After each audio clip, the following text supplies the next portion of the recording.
Greetings all. Once again, it's Magi, your lovable alien catboy from a parallel universe.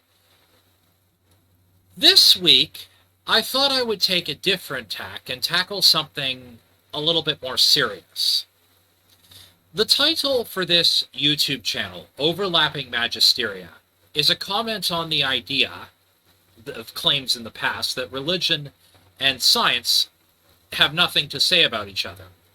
I'll link a description, and I'll put a link in the description below to validate that position. But I'm beginning to wonder whether or not science may have stumbled upon something that may point us in the direction of the soul, if not outright explain the soul itself. Let me show you what I mean.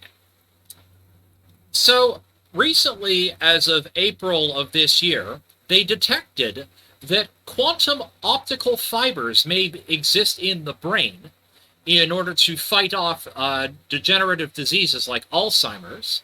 And on top of that, experiments even suggest that there may actually be quantum entanglement as the basis of consciousness itself, as pairs of neurons may generate entangled particles, which may help them sync neuron firing to allow for the brain to do what it does.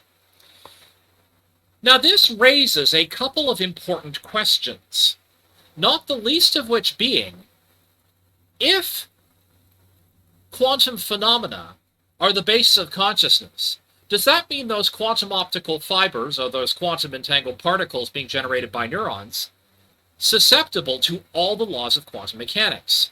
Does that include things like quantum information being neither created nor destroyed, or the ability to quantum teleport information out of those quantum optical fibers upon the death of the body? Well, there may be some evidence, one way or another, on this particular issue.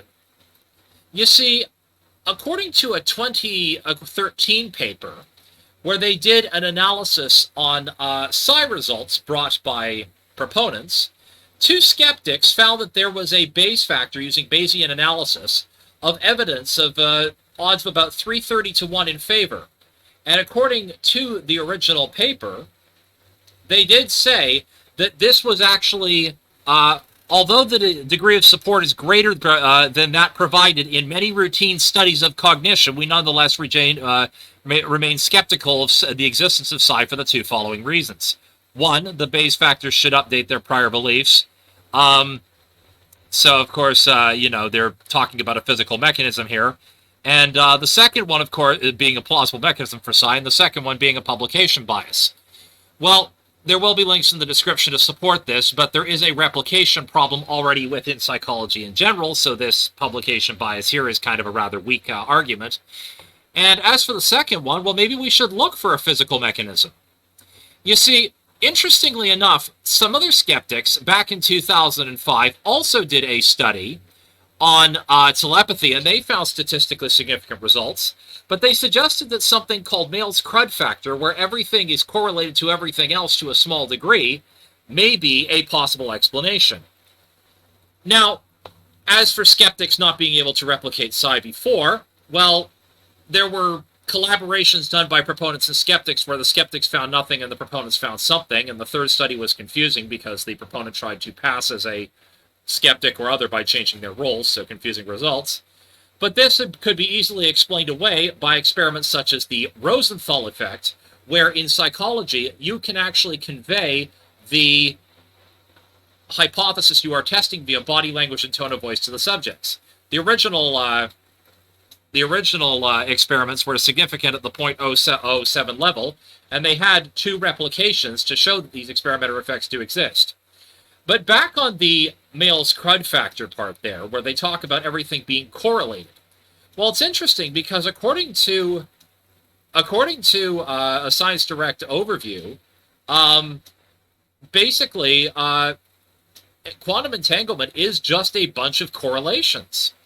And if quantum entanglement is a bunch of correlations, then maybe correlations themselves are the basis for telepathy, and entanglement could be the basis for things like telepathy, clairvoyance, and precognition, like the Bayesian analysis showed evidence for. Not only that, but information may be possible transfer through there based on the fact that in 2022 they showed that in a model known as the EPR equals ER conjecture, which connects wormholes to quantum entanglement. They showed that traversable wormholes might be possible under process of quantum teleportation. Now, with psi, how do you get quantum teleportation? Because there is a slow light component, right?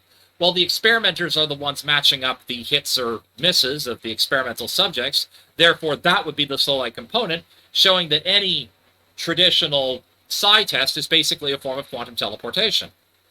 And not only that, but as for the soul itself, there's even talk about how it's possible to generate entanglement or actually have something from quantum mechanics called virtual photons travel outside the light cone, meaning faster than light. So the information in your brain could theoretically be quantum teleported out to parallel universes, other planes of existence, other sectors of our universe, or even in time, as was shown in previous videos and previous papers talking about quantum entanglement existing in time. You could be sent forwards or backwards in time to reincarnate. So, the basic point is, can science explain the soul? Well, that's a good question. And as for whether or not this wormhole thing is actually viable, well, experiments will have to tell. Here's what I would suggest. Perform those same computerized psi experiments like they were talking about in the Bayesian paper. All of these papers will be linked in the description, by the way. But in the process of that, retest people while reading EEG and see whether or not during the psi test there is heightened activity in the cerebellum, since the cerebellum is the part of the brain that processes gravity. And if a wormhole is present, well, that is a gravitational connection, so there would be heightened gravity in the local area. This would be one way to test it. So in conclusion, can science finally explain the soul? Maybe, but further testing will be required to see what happens with that. Anyway, hope you guys all enjoyed this little chat. This is Magi signing off, and yeah, in the meantime, hope you all enjoy.